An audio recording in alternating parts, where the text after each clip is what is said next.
Et voici la mise à jour de tes notes 2.1 à 2.6. Fait que si tu les as remplies au fur et à mesure que tu faisais le PowerPoint, excellent. Sinon, ben, prends le temps de faire des pauses ici pour remplir. Tout ce qui est surligné en jaune est important.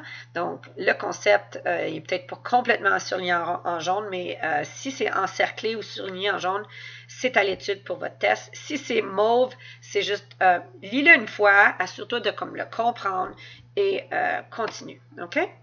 Donc ici, on voit que les prises fusibles disjoncteurs, les types de mise à terre comme une troisième dent de prise ou les paratonnerres sont importants à comprendre et expliquer. L'électricité statique, qu'est-ce qui est important? Bien, comprendre qu'est-ce que statique veut dire. La loi des charges est super important à mémoriser ou à comprendre et à expliquer. Qu'est-ce que c'est la séparation de charges? Ça l'explique vraiment la troisième loi. Tu devrais être capable de pouvoir expliquer ça à quelqu'un sans regarder tes notes. Et évidemment, les décharges ou neutralisations, c'est quoi qui se passe là. OK? Dans les courants, tu dois comprendre le concept d'un courant, les composantes d'un circuit. Les symboles ici, tu vas toujours avoir une légende. Tu n'as pas à apprendre ça par cœur, mais surtout de compléter tes notes. Si tu veux corriger ici le petit devoir, c'est optionnel. Moi, je serais toi, je ferais ces questions-là avant de regarder les réponses et ensuite, je me corrigerais. Et tes types de matériaux ici, je n'ai pas fait ça dans le PowerPoint. Si tu veux faire ta propre analogie, tu peux. Donc, tu peux soit le faire avec des personnes qui essaient de traverser un mur, comment que ça aurait de l'air. Si tu continues l'analogie de la personne, cette personne-là, peut-être qu'elle aurait une échelle pour traverser le mur et elle pourrait franchir l'autre côté. Ici, elle marcherait. Il y aurait peut-être même peut-être une petite bosse qu'elle pourrait juste marcher par-dessus. Supraconducteur, elle serait en chute libre ou avec un jetpack ou des rollerblades parce qu'il n'y a pratiquement pas de friction.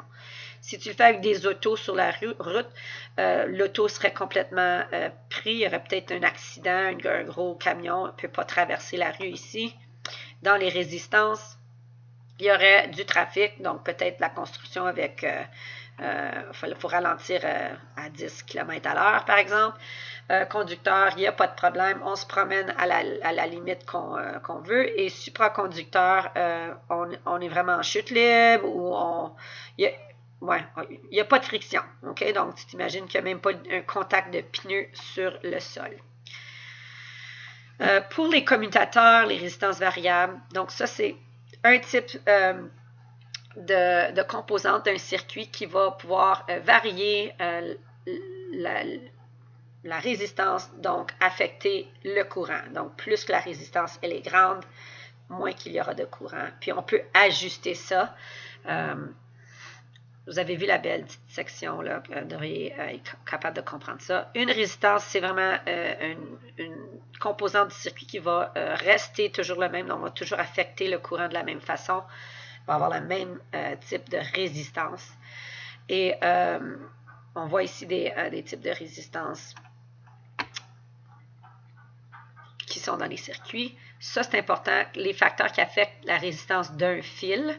Donc, assure-toi de les comprendre, pouvoir les expliquer. L'analogie d'eau aussi, c'est quelque chose que vous devriez être capable d'expliquer, peut-être en regardant ceci, cette image-là, et expliquer ceci à quelqu'un ou dans votre tête par vous-même. Même chose ici. Donc, très grande pression parce que l'eau se fait propager beaucoup plus horizontalement loin. Donc, il y a plus de force ici. Mais le débit est plus petit. Il n'y a pas beaucoup d'eau qui sort. Okay? Tandis qu'ici, il y a moins de force, mais il y a beaucoup plus d'eau. Okay? Donc, plus de tension, moins de courant, moins de tension, plus de courant, si tu veux comparer à ce que ça aurait de l'air dans un circuit électrique. Et ces questions-là, moi, je les ferai en pratique. C'est optionnel, mais vous pouvez vous corriger. J'ai mis les réponses avec un petit point là. La loi d'Ohm, donc comment on est capable de voir le courant mesuré et avec la formule de la loi d'Ohm. Donc ça, c'est toute la lecture optionnelle. Et qu'est-ce que vous devez vraiment vous rappeler? Ben oui, V égale à IR la tension est égale à le courant fois la résistance. Donc, combiner ensemble. Donc, si j'ai une grande résistance, mon courant va être plus bas. Si j'ai une petite résistance, mon courant va être plus élevé. C'est ça la relation.